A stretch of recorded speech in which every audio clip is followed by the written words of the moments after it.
Hey guys, Dan Deceiver here, and recently I just saw the new movie Across the Spider-Verse. So I just decided to make a video where I ramble about the movie, as well as some of the discussion surrounding it, as well as what can happen in the next movie beyond the Spider-Verse. So an obvious disclaimer, I'll be discussing Across the Spider-Verse and Into the Spider-Verse, so if you haven't seen either of those movies, I recommend just going ahead and watching them yourself, because they are really great movies. Also, I have no script for this video, so most of the things I'm saying is just off the top of my head, or just on a short list in a Google Doc in front of me.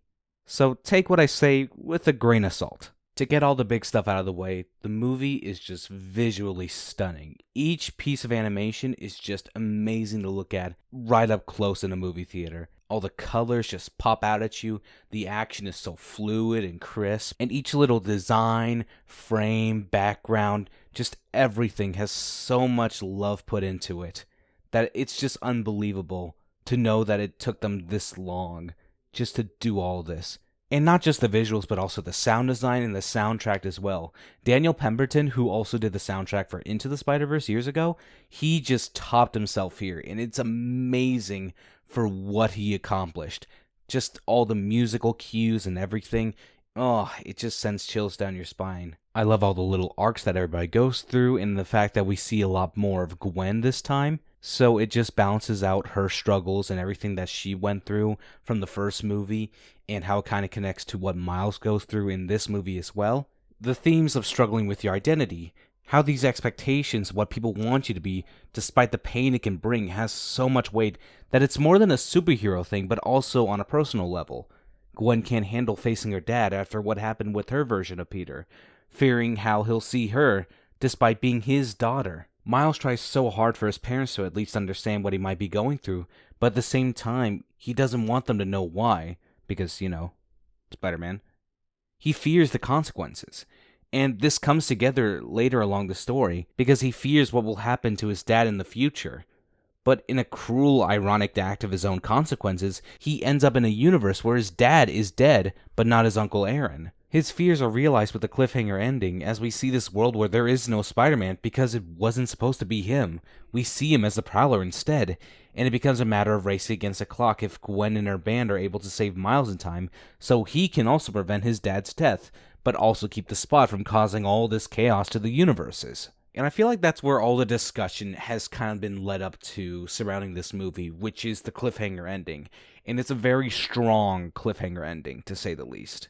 It's kind of divided people into like these two separate categories, A and B. A is for the people that were completely blown away by the ending, getting them really pumped for the next movie, excited to see what's going to happen in Beyond the Spider-Verse, which is scheduled to release in March of 2024. For the love of God, please don't delay it, please. Or category B, where people feel very unsatisfied, that the movie ends very abruptly, and that all of this spectacle was nothing but setup for the main meat, which is Beyond the Spider-Verse.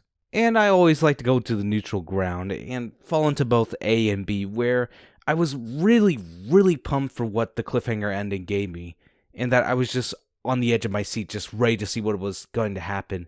But, shortly after going out of the movie theater, I realized just how... Across was like this action-filled roller coaster ride with all of these insane loops and turns at the start, jerking you around in your seat. It felt wild with the occasional moments where you can just admire the view up high. But right as you're going up a very tall ramp for the big drop, you can see the rest of the coaster, what's coming up ahead. Oh, it feels so good. But then the ride just stops in the middle of the rise, just not even at the peak, just in the middle. And you gotta wait almost a year for the coaster to finish, praying to God you don't die before the ride finishes.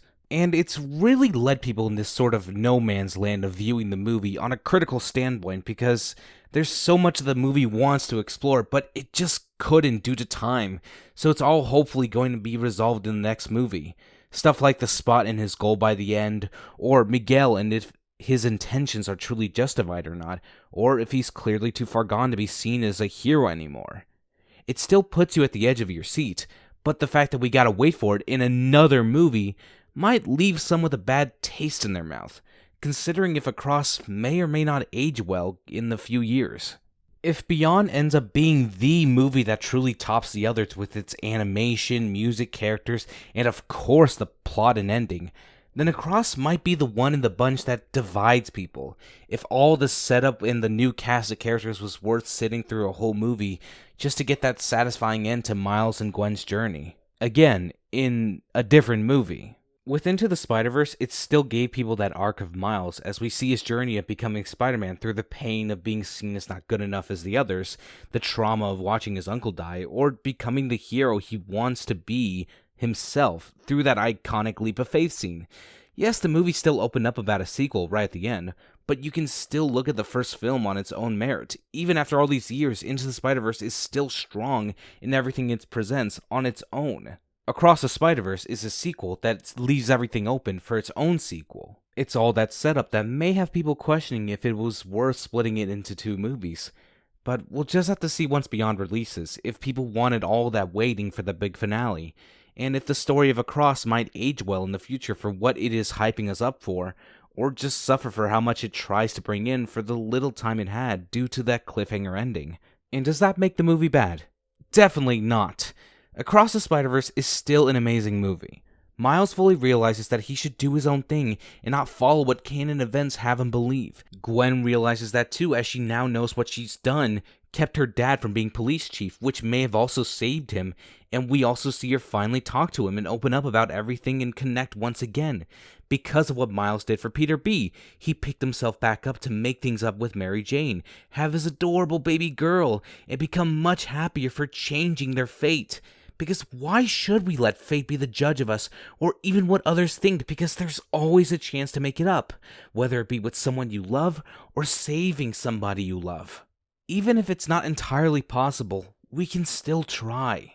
And despite all my speculation, I will still be in my theater, day one to see Beyond the Spider-Verse, ready to see how Miles' journey ends, if he can make up for everything for his family, friends, and even himself, because being told you never had a purpose hits home for people struggling with being told what they don't deserve to strive for. If Miguel can understand and learn to be the better man despite his own mistakes in the past, if the spot can actually be stopped, I will be ready for the movie's release, and I will be there, excited. The same day I watched the movie, I posted an Instagram story of a quick review of Across the Spider-Verse, and I gave the movie a 10 out of 10. And admittedly, I probably should have at least narrowed it down to a 9 out of 10, because I was just very excited. I was just very hyped up for the next movie and everything that I just saw beforehand. So I definitely should have bumped it down to at least a 9 out of 10, considering the cliffhanger ending. And now that I've had plenty of time to reflect on the movie, and definitely seeing the other points of views of other people. Again, I'm not the first person to see the problem with the cliffhanger ending. I'm probably like the 50th video to bring up this issue, probably. Maybe even more. In conclusion, did I really have a purpose for this video? Not really. I just really wanted to ramble about how I felt about Across the Spider-Verse. Because again, I really enjoyed the experience. I love the visuals. I love the sound design. I love the characters. I love pretty much a lot of the stuff about this movie. Even if the cliffhanger ending does have me speculating some stuff, and whether if it was truly worth sitting through about an hour and a half of all this amazing stuff, whether if it'll be worth it in the end for Beyond the Spider-Verse to be the big kahuna to end all of it. For me personally, I think it was still worth it. I had a blast, and I'm pretty sure millions of other people did as well.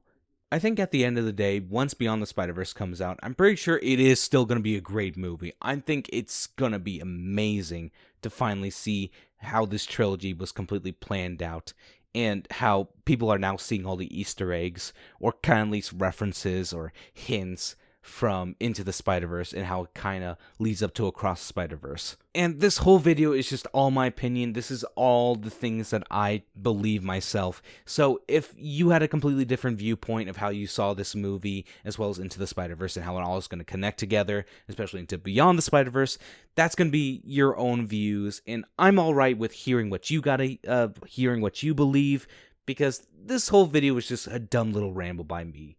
I don't even know why I did it. I just really enjoyed this movie. I'm excited to see the next movie. Although I just wanted to bring up some of the issues that a lot of people have had regarding the ending and whether if, again, if it's all worth it. But, thanks for watching. I'm glad you managed to sit through this dumb little video of mine. I don't know if I'll ever do something like this again. Who knows? But what I do know is that I will see you all on March 2024 when Beyond the Spider-Verse releases. Day 1. March 2024. Please don't delay this movie. Please, I'm begging you. Also, Spider-Punk was literally the best character ever. Amen.